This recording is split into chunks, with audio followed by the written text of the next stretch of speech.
এই আশ্রমের পরিচালনার দায়িত্বে ছিল মারিয়া মুকাদ্দাস মিষ্টি নামে একটি মেয়ে। প্রাথমিকভাবে বলা হয়েছে যে যেহেতু ছাত্র সমন্বয়ক পরিচয়ে যারা রয়েছে, যারা জুলাই আন্দোলনের নেতৃত্ব দিয়েছে বা এখন একটা ফর্মাল তাদের সেটআপ কমিটি হয়েছে, সেই কমিটির দায়িত্বশীলরা সোশ্যাল মিডিয়াতে পোস্ট করে বলেছে যে দখল, চাঁদাবাজি বা যে বিভিন্ন সামাজিক যে অপরাধ আছে সেটার সাথে তাদের সংশ্লিষ্টতা নাই, এবং টাঙ্গাইল সদরে যদি বিশেষত কেউ এই ধরনের কাজে জড়িত হয় সেটার দায় তারা নিবে না এবং তাদের বিরুদ্ধে ব্যবস্থা নেওয়ার জন্য তারা আহ্বান জানিয়েছে। আমরা দুটো গাড়িতে উঠিয়েছি মানসিক ভারসাম্যহীন 17 জন মানুষ। তারা একটা আশ্রমে ছিল, তাদেরকে অতর্কিতে এই বাড়িতে আনা হয়েছিল। তো আমরা যেটা জানতে পেরেছি যে এই বাড়ির যে অ্যাকোমোডেশন, যেহেতু তারা মানসিক ভারসাম্যহীন, তাদেরকে যথাযথভাবে রাখার জন্য এখানের যে ব্যবস্থাপনা বা ইনফ্রাস্ট্রাকচার এটা উপযোগী নয়। সেজন্য আমরা আমাদের যখনই এটা দৃষ্টিগোচর হয়েছে যে এই ছিন্নমূল বা ভবঘুরে মানুষজন যারা মানসিক ভারসাম্যহীন, তাদেরকে একটা অ্যাপ্রোপ্রিয়েট অ্যাকোমোডেশনের ব্যবস্থা করে দেওয়া দরকার।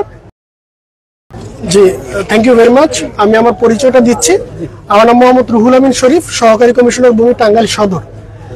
আমি মূল কথায় যাওয়ার আগে প্রথমেই মিডিয়া কর্মী আপনারা যারা আছেন তাদেরকে ধন্যবাদ জানাতে চাই। কারণ হচ্ছে এই রোজার দিনে তপ্ত সারাটা দিন গিয়েছে, সারাটা দিন ধরে এই স্পটটা জুড়ে আপনারা ছিলেন এবং আপনাদের অক্লান্ত পরিশ্রমের কারণেই আজকে এখন আমরা যে অবস্থায় উপনীত হয়েছি এটা একটা ইতিবাচক অবস্থা হিসেবে আমরা পেয়েছি। আর আপনারা যেটা প্রশ্ন করেছেন যে আমরা এখানে কেন এসেছি, এখানে আমরা দুটো গাড়িতে উঠিয়েছি মানসিক ভারসাম্যহীন 17 জন মানুষ। তারা একটা আশ্রমে ছিল, তাদেরকে অতর্কিতে এই বাড়িতে আনা হয়েছিল। তো আমরা যেটা জানতে পেরেছি যে এই বাড়ির যে অ্যাকোমোডেশন, যেহেতু তারা মানসিক ভারসাম্যহীন, তাদেরকে যথাযথভাবে রাখার জন্য এখানের যে ব্যবস্থাপনা বা ইনফ্রাস্ট্রাকচার এটা উপযোগী নয়। সেজন্য আমরা আমাদের যখনই এটা দৃষ্টিগোচর হয়েছে যে এই ছিন্নমূল বা ভবঘুরে মানুষজন যারা মানসিক ভারসাম্যহীন, তাদেরকে একটা অ্যাপ্রোপ্রিয়েট অ্যাকোমোডেশনের ব্যবস্থা করে দেওয়া দরকার। সেজন্য সরকারের পক্ষ থেকে তাদেরকে পুনর্বাসনের ব্যবস্থা গ্রহণ করা হবে। তার আগে আমরা প্রাথমিকভাবে সিদ্ধান্ত নিয়েছি তারা যেই আশ্রমে ছিল, যেহেতু বেশ কিছুদিন ছিল, ওইটা তাদের জন্য একটা কমফোর্টেবল জায়গা, এটা প্রমাণিত। সেজন্য তারা যেন নিজেদের খেয়াল যেহেতু রাখতে পারে না, সমস্যার সম্মুখীন না হয়, তাদেরকে এখান থেকে উদ্ধার করে ওই জায়গায় আপাতত টেম্পোরারি ভাবে রাখার জন্য আমরা নিতে এসেছি। পরবর্তী সময় কি সরকারি কোনো পরবর্তী বলতে যে ন্যূনতম সময়ের মধ্যে আমরা ইতিমধ্যে সমাজসেবা অধিদপ্তরের সাথে কথা বলেছি, জেলা সমাজসেবা কর্মকর্তা এবং উপজেলা সমাজসেবা কর্মকর্তার সাথে আমাদের কথা হয়েছে। তারা সর্বাত্মক সহযোগিতা করবে।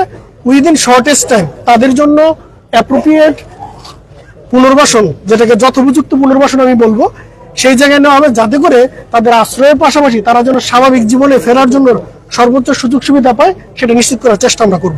এর মধ্য দিয়ে আজকের এই বাসায় যে ভারসাম্যহীনতা দখল করেছে, দখল মুক্ত হলো। দখল শব্দটার ক্ষেত্রে যদি বলি, সেটা হলো যে আমরা যেটা জানতে পেরেছি যে এই আশ্রমের পরিচালনার দায়িত্বে ছিল মারিয়া মুকাদ্দাস মিষ্টি নামে একটি মেয়ে।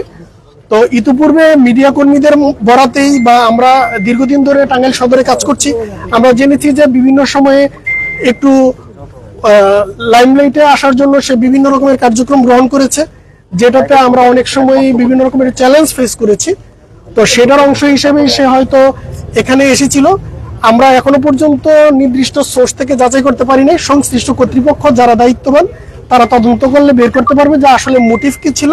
প্রাথমিকভাবে বলা হয়েছে যে যেহেতু ছাত্র সমন্বয়ক পরিচয়ে যারা রয়েছে, যারা জুলাই আন্দোলনের নেতৃত্ব দিয়েছে বা এখন একটা ফর্মাল তাদের সেটআপ কমিটি হয়েছে, সেই কমিটির দায়িত্বশীলরা সোশ্যাল মিডিয়াতে পোস্ট করে বলেছে যে দখল, চাঁদাবাজি বা যে বিভিন্ন সামাজিক যে অপরাধ আছে সেটার সাথে তাদের সংশ্লিষ্টতা নাই, এবং টাঙ্গাইল সদরে যদি বিশেষত কেউ এই ধরনের কাজে জড়িত হয় সেটার দায় তারা নিবে না এবং তাদের বিরুদ্ধে ব্যবস্থা নেওয়ার জন্য তারা আহ্বান জানিয়েছে।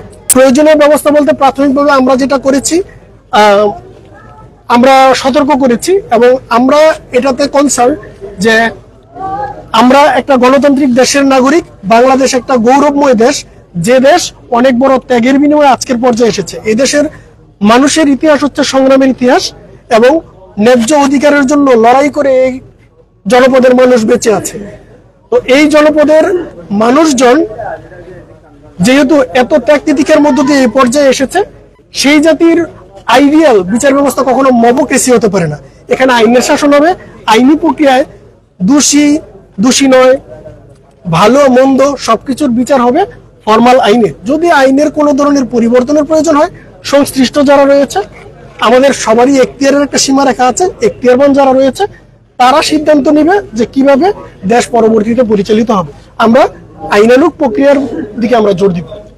আচ্ছা, আমরা এখানে যারা এসেছে, আমরা তো এখানে উপস্থিত হয়েছি সন্ধ্যারও পরে, ইফতারের পরে এসেছি।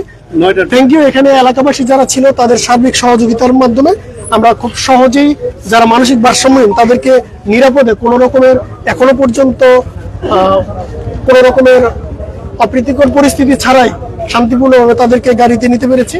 আপনাদের কাছে অবশ্যই দোয়া চাইবো যাতে করে তাদেরকে আমরা যথাযথ নিরাপদ আশ্রয়ে ঠিকভাবে পৌঁছে দিতে পারি। আর যেহেতু এখন মূলত মানসিক ভারসাম্যহীন অসহায় মানুষদেরকে আমরা তাদের নিরাপদ আশ্রয়ে নিয়ে যাওয়ার জন্য এসেছি। আপনারা মিডিয়া কর্মী যারা এসেছেন অনেক কষ্ট করেছেন, আপনারা যদি মেহেরবানি করে তাদেরকে নিয়ে যাচ্ছি এইটুকুর মধ্যে সীমাবদ্ধ করে আমাদেরকে যাওয়ার সুযোগ দেন, আমরা কৃতজ্ঞ থাকবো।